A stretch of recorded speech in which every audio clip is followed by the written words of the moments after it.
We particularly wanted to achieve 50 to 60 tonnes an hour. We know that the X9 had the capacity of exceeding that, but we were happy to get the fine line between harvest weed seed control and header capacity.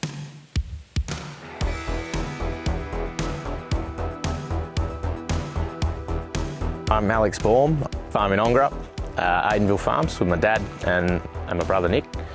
My old man started in about 40 years ago, come across from South Australia. We crop a little bit over 13,000 hectares. Roughly half of that program is canola and the other quarters of that is wheat and barley. Harvest weed seed control started about 10 years ago for us. We started down the track lining path, just controlling those weeds, confining them and then managing them accordingly. 5 years ago we invested in mill technology, and then 3 years ago we started a relationship with Seed Terminator, and we sort of haven't really looked back from that. They're very transparent, very easy to talk to. If we've got a problem, they're always at the end of the phone. So went down the path with them.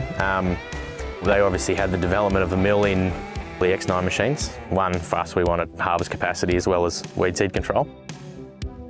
I didn't think it could possibly be done because the amount of product that's going through the header at the time, but they seem to have got the separation between chaff and straw done pretty well. And on the south coast, our harvest window is only sort of a 5 to 6 hour period for good moisture. So we're trying to push that out to 12 and then manage our grain accordingly. So we're not putting dry material through this thing day in, day out.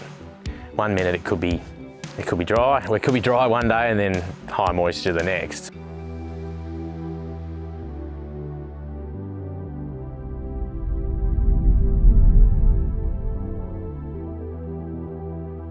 We're 3 years in and I predict us doing another half season or nearly full season again. So that's nearly 3 full harvests on mill life, putting some pretty high moisture product through. And it's definitely had its ups and downs, don't get me wrong.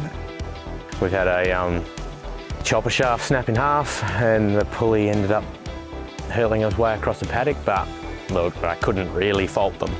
As much as I was frustrated at the time having a brand new machine, and the downtime we had in the paddock, we were up and going within 48 hours. Pretty much decommissioned the mills as such, and then they developed a new hub, which, to be honest, we probably didn't have our mills on for maybe a quarter of harvest, which the big scheme of things it's not great, but we're able to get going again. Whereas I think with any other product, they would have gone back to the drawing board and taken 12 months to develop something and left you sitting there. Definitely seen the results. Every year I think we're working on the 1%ers to control our weeds, and definitely seeing, especially summer spraying, we're seeing a lot less weeds. Whether it means one less spray or one less pass of the paddock a year, but we're not changing our chemical regime on the basis of the mills doing the job. We're still working on the mill doing a percentage of the job and the chemistry doing the rest. You want the most capacity out of your machine because you're spending $1.6, $1.7 million on a header now. You want to make sure that the 100 or the 150 grand you're putting into the mill technology is still going to get you the result out of the header that you've just spent astronomical dollars on.